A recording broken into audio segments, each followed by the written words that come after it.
Hello and welcome to this special show on Rajya Sabha Television. I'm Vishal Dahiya, and in this show, we talk about all the aspects of India's fight against COVID-19, be it the technological aspects or the other stuff which is being done by our COVID warriors. And one specific sector which has played a very important role in this fight against COVID-19 and during this entire crisis is the agriculture sector. In fact, that's the only sector which does not seem to have been, affected to a very large extent by this particular crisis in terms of the growth there, and that is the farmers and the agriculture sector.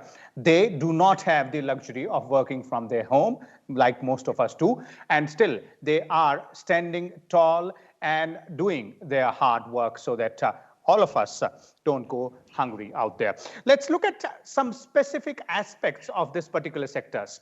If you look at the reform process which has been put into place specifically with respect to the agriculture marketing. And for more on this, we're joined by three distinguished guests. Let me first introduce them to you, beginning with Professor Ramesh Chand. He is the member Niti Aayog, specifically on agriculture. We also have with us Mr. Mohini Mohan Mishra.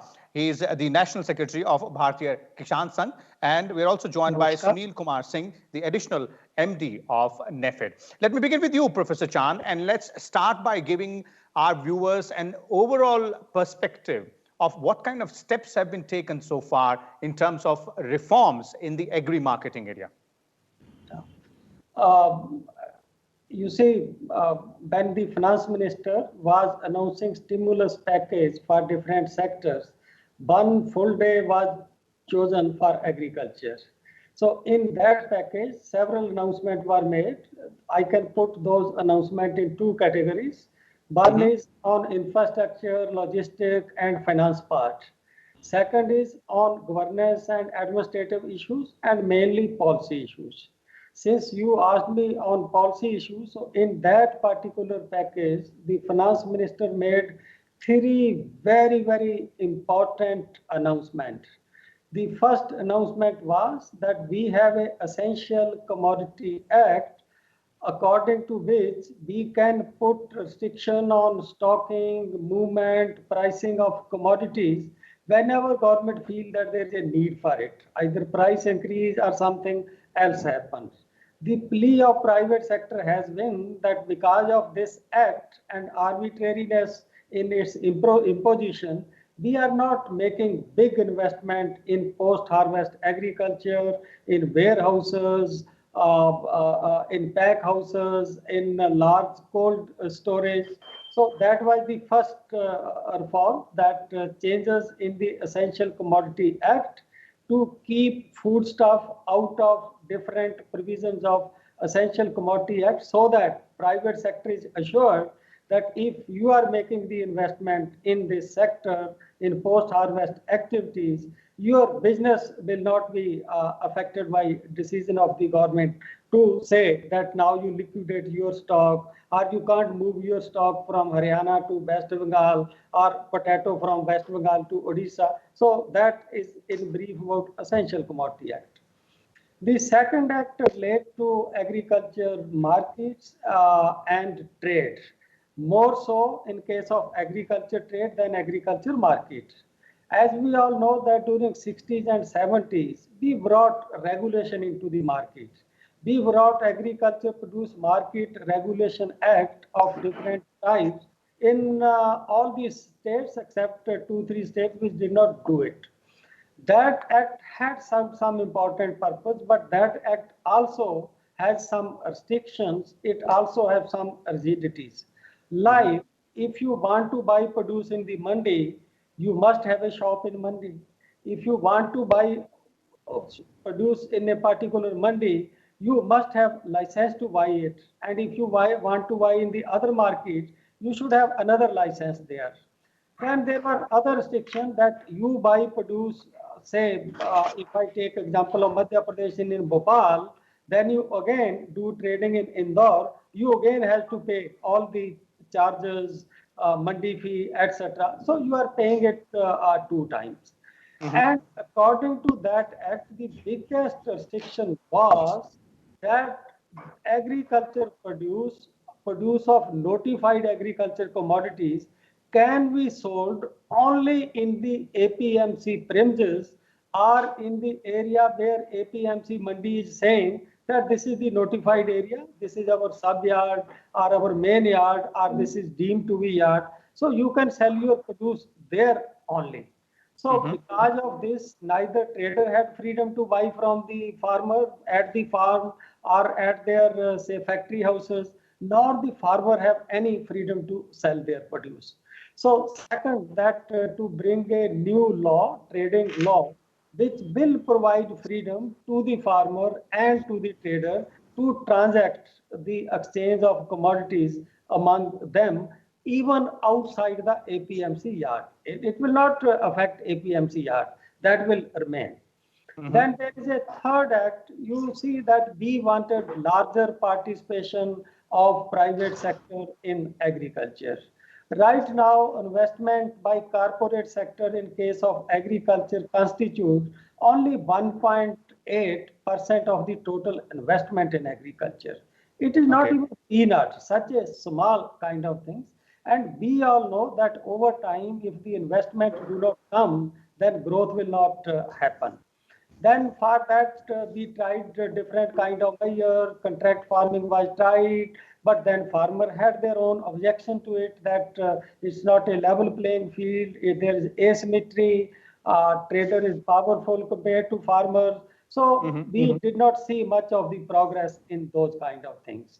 So then third act is that to come out with some arrangement that there is a partnership between the producer and a agribusiness firm on the terms and conditions which are favorable toward farmer, which can be easily implemented, and which ensure that there is no asymmetry in the power of the agribusiness firm and power that is with the farmers. So basically, these are the three acts about which we have been talking for nearly more than 20 years that these reforms are needed in agriculture. So these three have been announced, and if there is time, I can share with you that already in case of Essential Commodity Act, the final version from the side of Ministry and NITI Aayog has been prepared. Government can now take it up anytime. Similarly, the Trading Act, the almost final after all the discussion, etc., we have zeroed in on a particular draft. And in the case of third one also, which was a little more difficult, the draft is now ready. So now it is for the government to take a call in what way to bring these acts down on the ground. Okay. And these are very significant measures out there which you spoke about, Professor Chand. Let me have a response from Mr. Mishra here, the National Secretary of Bharatiya Kisan Sangh. From a farmer's perspective, Mr. Mishra, if all these steps are being taken, that should give a big boost to the agri sector and specifically to the farmer, the individual farmer on the ground. Actually, this sounds very good. The reforms in trading of agricultural produce, it's a big issue. I don't know, essential commodities act, trading act, contract farming, it is on the perspective of traders or the farmers. We are, as if still now, as if we are dealing that farmers are the mercy of the consumer or the trader. It should have been reversed in this dealings, in the approach, that they also need, the traders also need raw material for their business, the processing units also need raw material for the process, and the supply of all these things is the farmer. And the farmer, as you told rightly, during the corona, the farmers, without any precaution, they are producing food, sufficient food for our country. They should get the price. Because the production cost is becoming too high, and the small farmers are distributed throughout the country, and the cropping pattern is not monocropping throughout, it's a diverse cropping pattern.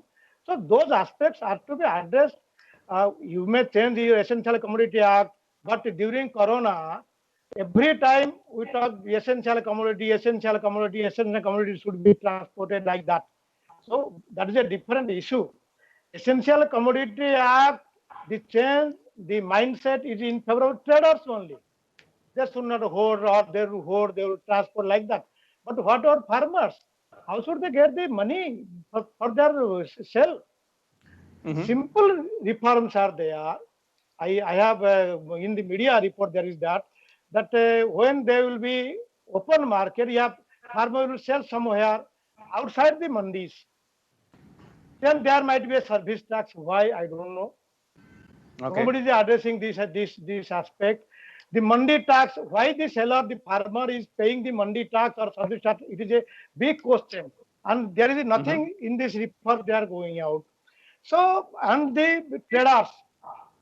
I think it may be it going in the web treatment issues. Any Okay. trader, a licensee, how can I judge a small farmers in a village or a farmer? How can I judge is a real licensee or not? What is the safeguard?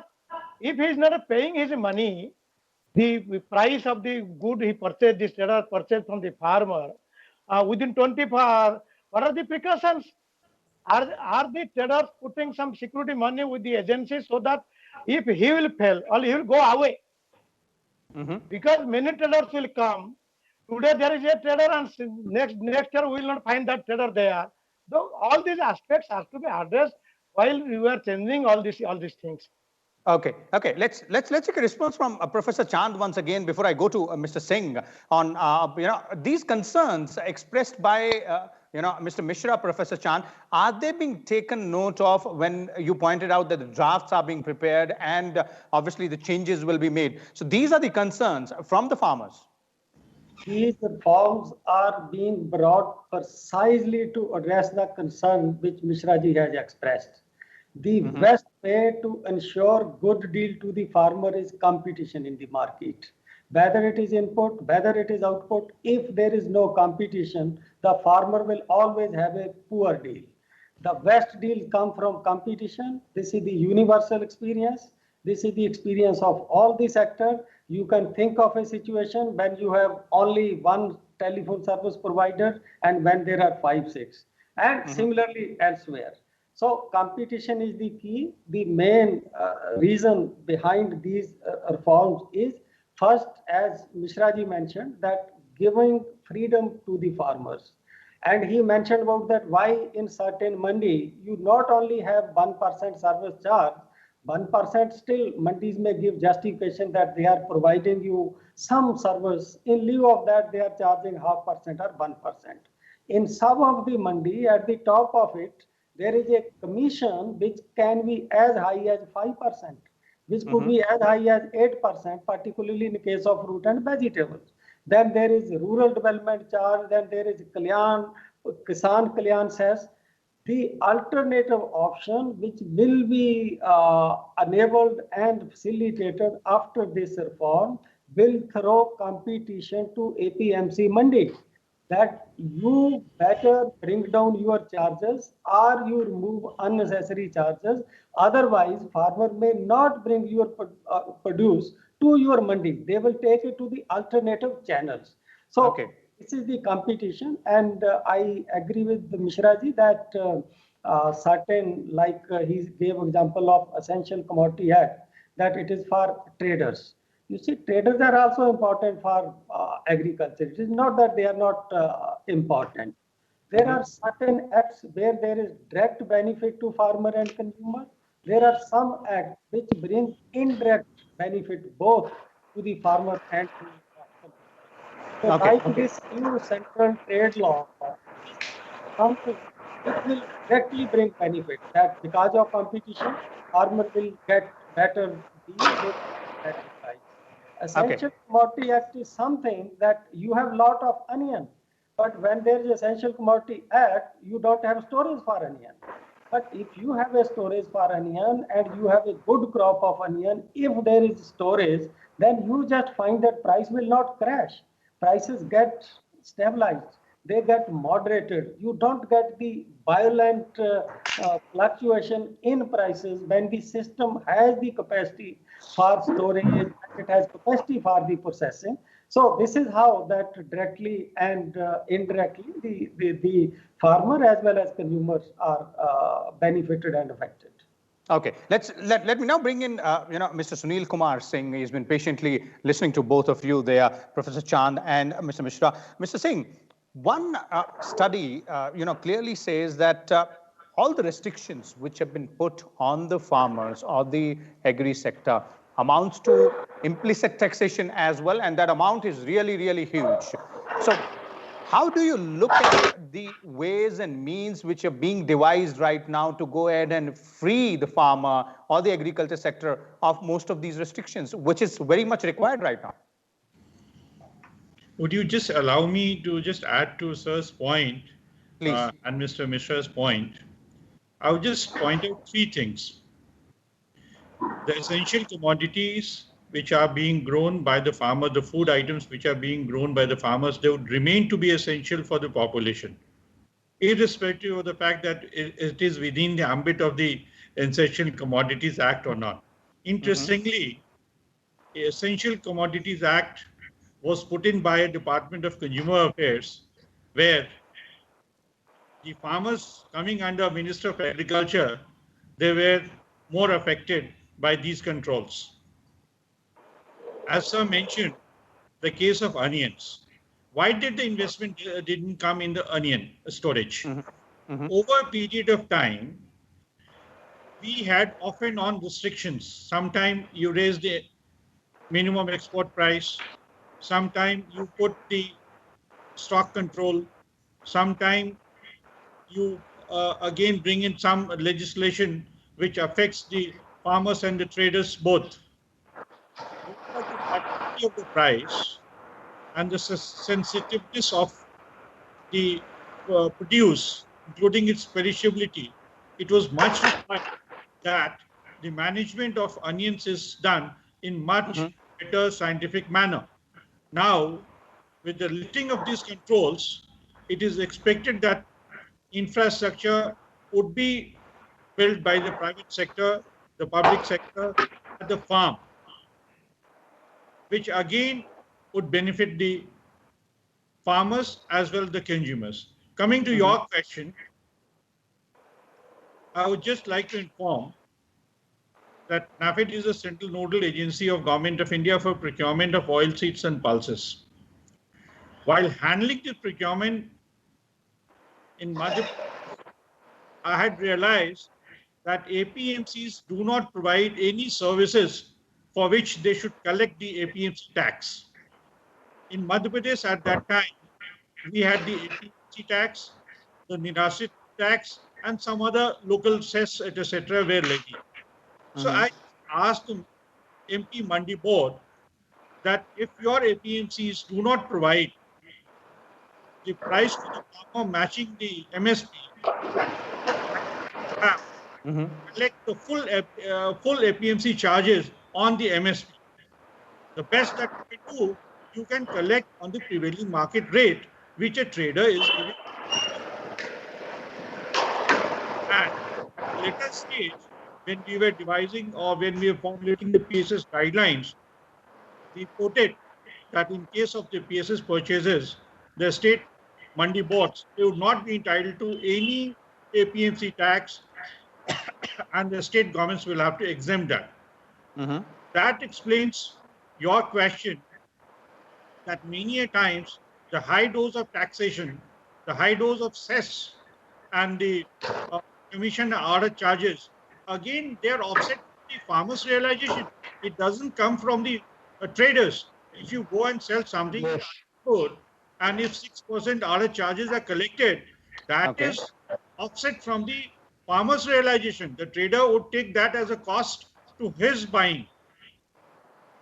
Ultimately, the higher dose of taxation, service charges, taxes, etc., it harms the farmers. And with these reforms coming in, there would be a greater competition. As Professor Chand explained, there would be more credit inflow. The people would go buy stock and then take positions.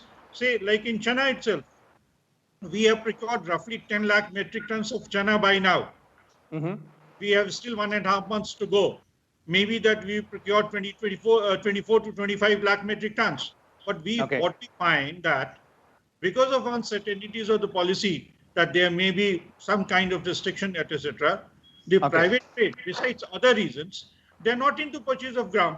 So in spite of the active intervention by NAFED, maybe that the MSP level is not touched.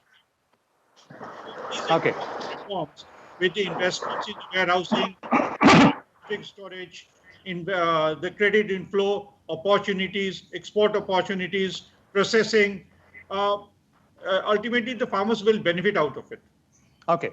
Okay. Let me bring in Mr. Mishra here once again. Mr. Mishra, in terms of suggestions, since Professor Chand is here and he gives a lot of inputs in terms of, preparing all those drafts and the man behind quite a lot of steps which are being taken as well.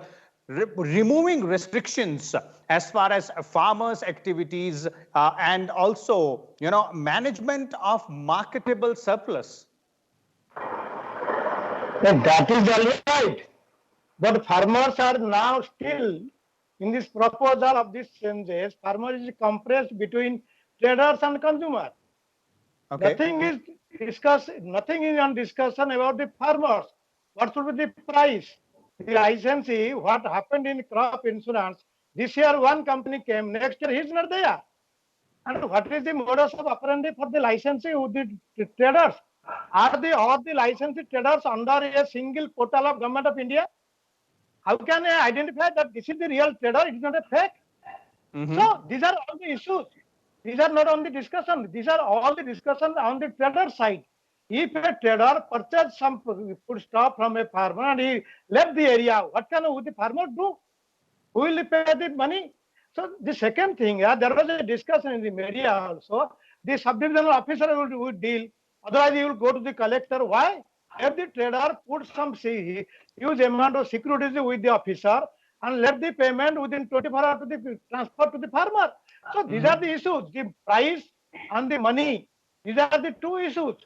And the cost of production, how to reduce the cost of production. Traders are, what happened, in contract farming, they are supplying the inputs and inputs of high rates.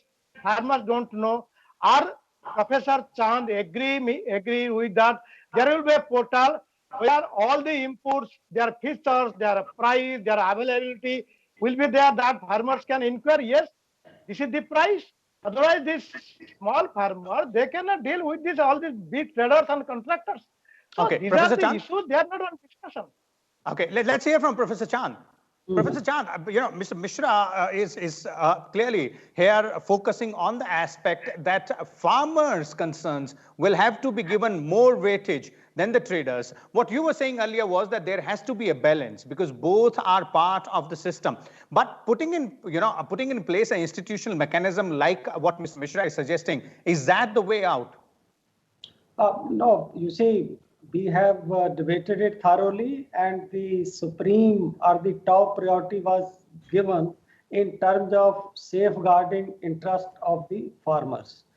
And I will repeat it that the best thing which serve interest of farmer is competition. We have seen that nearly 8 crore farmers are selling their milk without any regulation. Without any regulation. I'm not saying everything is best there. But you compare most of the crop transaction and you compare milk transactions, you will just find that because wherever there is competition in milk marketing, if there are cooperatives, if there are organized player buying, then unorganized player also buying. So you just find that competition is giving good prices to the milk producers. So in the same way, we thought about all situations which can emerge to avoid that how any cheating with the farmer doesn't happen. Or if it happens, we are all human beings and you are dealing into business, but the redressal mechanism for it. So right now, I can't give you detail of everything, and maybe Mishraji has access to those kind of things, but provisions are kept. You will see to it when finally those things are made public that sufficient care has been taken. But there are some attribute of farming, like ours is a small farmer economy. 86.7% farmer less than 2 hectares. So it is obvious that they suffer from a scale disadvantage. The best way to empower them is to promote farmer producer organizations. organization of farmer, whether you call them farmer producer company or cooperative, this is the experience globally that in order to empower farmer, they must be united, they must be part of some organization. So FPO movement at the same time will be there. But you see, there will be different type of provisions that is proposed under it. One is that there is an electronic auction also. There is like we created ENAM, like that there could be electronic auction.